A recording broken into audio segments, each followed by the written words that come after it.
Namaste to one and all. Welcome to my channel. This video is about content change in social science, class 10, part 3. We came across the changes in geography and some changes in political science also. Here I am showing you the changes in table 1.6 mentioned in the page 13 of development lesson. Page 13 of development lesson. This is the change what I compared in 2011. That is the one of the latest one of the previous table.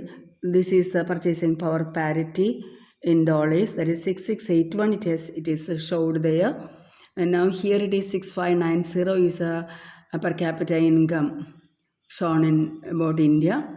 Then life expectancy in 2019 it was 69.7, and here life expectancy is 67.2.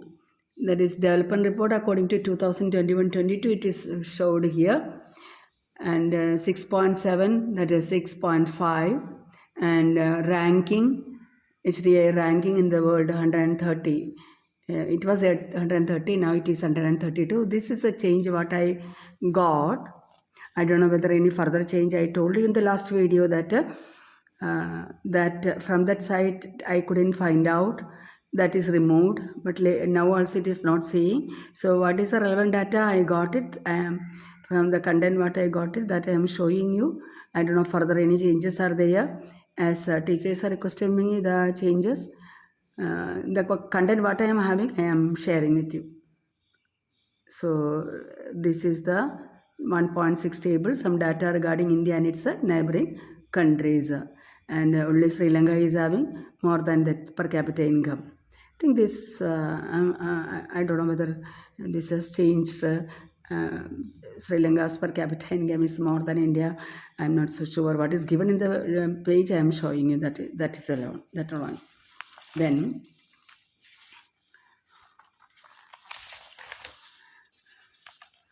and regarding the sources of credit in rural India, yes, this has been shown 51%.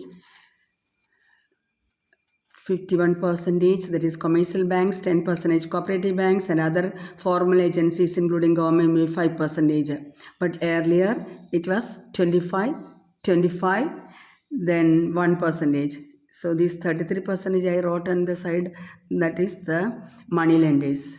So money lenders 23%, that was 33%. Like that it goes. So you know that this is the new data. I think some of the last year's textbook also this data I have seen. So those are following the previous years or the old textbook. You can see this considerable change. So earlier it was commercial banks, it was 25, and cooperative banks it was 25, and now we can see that about 51% commercial banks and 10% cooperative banks and other formal agencies 5%. This means that bank sources of credit regarding formal sector is increasing. That is an indicator of development, because poor people most often they depend more on landlords, money lenders, relatives, friends, and other informal sector. So other informal sector is decreased and formal sector increased. This is one of the this is the thing, source of credit in rural India. Then regarding of all loans taken by urban households, what percentage was formal and what percentage is informal. So it is the data here given: poor households, households with few assets, well-off households, and rich households. Here poor households 54%. Here according to this data, about 54% people depends upon informal sector, 46% formal sector now, but earlier it was 85. Then households with a few assets, earlier it was 53%, now it decreased to 38%. That means the informal sector loans decreased and formal sector loans increased. Poor people started to borrow more from formal sector. The households with a few assets also, they started to borrow more from formal sector. Yes, formal sector sources of credit should be increased.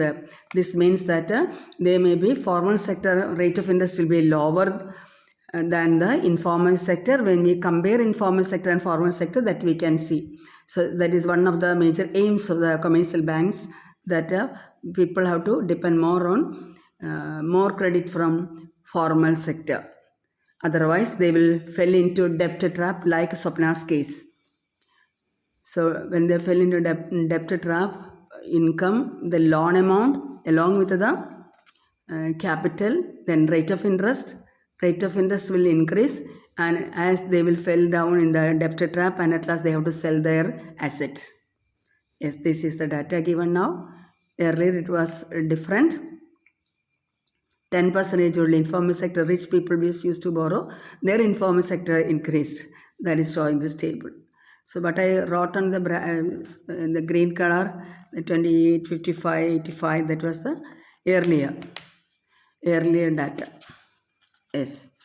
And yes, 3 pages regarding economic development and money and credit I have. And the last video I told you that in the national party level, Aam Aadmi Party, really the Aam Aadmi Party reached the national party level earlier itself, not now. But when a change happens in the country, it will be printed in the textbooks. It will take time. Lakhs of books should be printed.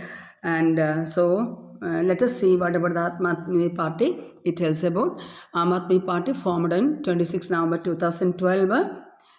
Following the 2011 anti-corruption movement. So after the 2011 anti-corruption movement, 2012, this party has been formed. Idea of this party is accountability, clean administration, transparency and good governance. In the year after its formation, that is in 2013, AAP emerged as the second largest party in the Delhi Legislative Assembly election. It formed a government with the support of International Congress. It also emerged as the third front in the politics of Gujarat after 2022 Gujarat Legislative Assembly election. So it becomes the second largest party in the Delhi Legislative Assembly, and it became the third front in after 2022 Gujarat Legislative Assembly election. And presently it is tells that AAP formed a government in Punjab and Delhi in Lok Sabha election held in 2019. It secured 1 seat in the Lok Sabha election. So I am telling you, this is according to 2019 election. Yes. Then coming to the other national party level, that is National People's Party, formed in July 2013 under the leadership of P.S. Akma. NPP is the first political party from Northeast India to have attained the status of national party. It believes in diversity of the country and recognizes that. Yes, what is its goal? Different regions have different challenges. So core philosophy of the party is education and employment to all. Education and employment to all, as well as empowerment of all sections of society. That is the aim of the National People's Party. And it formed a government in Meghalaya and has presence in the many northeastern states. In the Lok Sabha election held in 2019, it secured a seat, 1 seat in the Lok Sabha election. So, yes. So regarding that, NPP and Aam Aadmi Party, and this there it is written that the changes, it is written that AITC, CPI and NCP, Nationalist Congress Party, they lost their status of national party.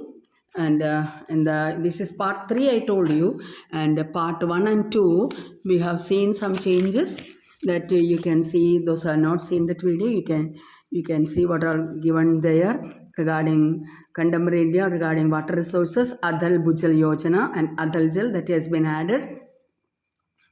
And another thing, Pradhana Mantri Krishi CJ Yojana regarding the objectives written there, and that is per drop, more drop, and Narmada Bachao Andolan that has been changed into Sardar Sarovar project, and in the jute in industry, the agriculture, jute cultivation is concerned, the last line of nylon, that last line has been deleted. Then, yes, this way, the changes I have explained. Then the part 2 history, I have one change only, that is birth year of Masni in the new textbook has been printed as 1805 instead of 1807. And in democratic politics, in political party lesson, that democratic politics, that lesson, we can see the Reservation Act. Women Reservation Act has been included, whereby 33% of the reservation to Lok Sabha and State Legislative Assembly and Delhi Assembly has been considered as Nari Shakti Vandan Adhiniyam. That is a word used there. Reservation, 33% reservation for women. And page number 35, cartoon deleted, and page number 43, picture deleted. I think the picture was Parliament's picture, old Parliament's picture, and now, but the new Parliament's picture is not seen in that PDF, but that is a change happened. So that is corresponding to part 1 and 2 of the videos what I have done. So that is all regarding. Thank you all.